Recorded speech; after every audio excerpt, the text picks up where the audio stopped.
thought it was a great start.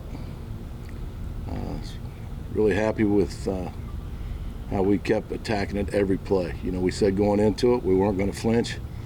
I told them I owed them my composure, and those guys just took it one play at a time. And I know that's a cliche, but it didn't matter what the series of events were. They stayed the same throughout the game, which is a big part of our success down there in Tennessee. And we need to just keep building from that. I know we're talking about, you know, changing the culture defensively. This is one of the biggest changes you'll see is this week to bring back great defense in this facility.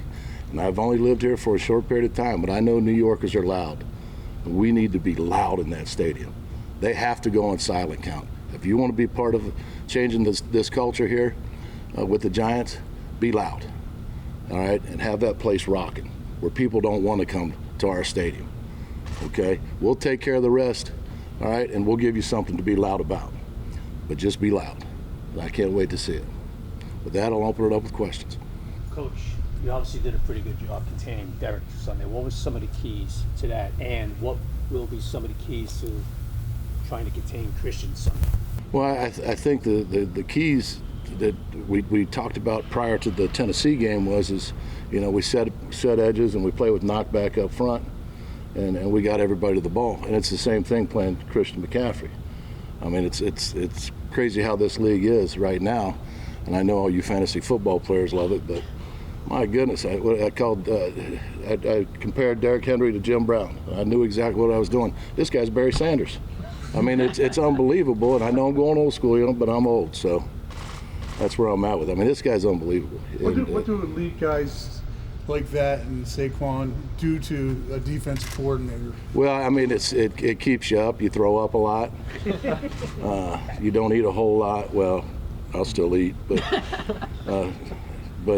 you know, it's unbelievable. Like, you know, he's a tremendous talent, and you know, now there with Baker being there, it's quite a challenge. Who's Saquon then? I think there's a combo platter, and I haven't thought about that. But he's a combo platter between the two because he has power. And you saw that. He was our best defensive player we had Sunday, Saquon. Does it help you at all that you were in a division with Baker? Oh yeah. I mean, I know him and he knows me, so it helps him too.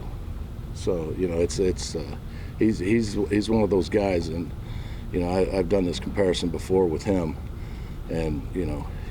It's just, I said before when he first came out and playing against him, he's a gunslinger. So who they always call a gunslinger? Brett Favre, right? And you know, what did Brett Favre do? He left Atlanta, went to Green Bay, and he took off. Might be the same thing here for Baker. The way you had Adoree travel with Woods, I don't know if that's something you've done a lot in the past. I don't believe it is maybe, but is that something you plan to do going forward? Is that totally? It all depends. You know, all depends on the call. It all depends on you know, who we're playing. How we're gonna attack it, so that'll change. You know, that's a beautiful part of the scheme itself. So, What do you expect the crowd to be like?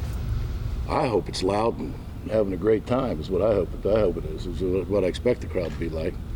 You know, I know this place loves defense, so we'll do our part. You guys do yours. You know, that's the way I look at it, and it'll be fun. I mean, it should be when you come to the stadium. Okay. 25% blitz rate on Sunday. You going conservative on it? What's that? You only had a 25% blitz rate on Sunday. You going conservative on it? Who is that blitz rate based off of? Your path. Oh, I mean, who takes that? PFF? Or where'd you get it from? Official stats. Okay, official stats. All right, we'll see. You have a higher number, I assume, in your mind. No, I mean, we'll see. You know, I'm saying you think you blitzed a higher amount than that? Yeah, I mean, it's just different because you're playing bigger people, so it's harder to see sometimes when you're playing bigger people. How big a test is it with Aaron being out, and how do you plan to? You know, first of all, I'm glad he's healthy and safe. You know, it's got to be quite a scare for a guy that young to go through that, and so it's going to be a challenge like it always is. But you know, there's the challenges that we had last week, and you know, I've always said no one cares about your problems. 90% of the world glad you got them, or don't care about them, and 10% glad you got them. I mean, that was the old Lou Holtz saying. So it's just we just got to keep playing. You address his absence with more than one person in your mind? Well, we'll see. You know how that goes. That's all part of this week too. What does Belton give you today, Spike? Well, I think he's physical. I think he's fast. I think he knows the system.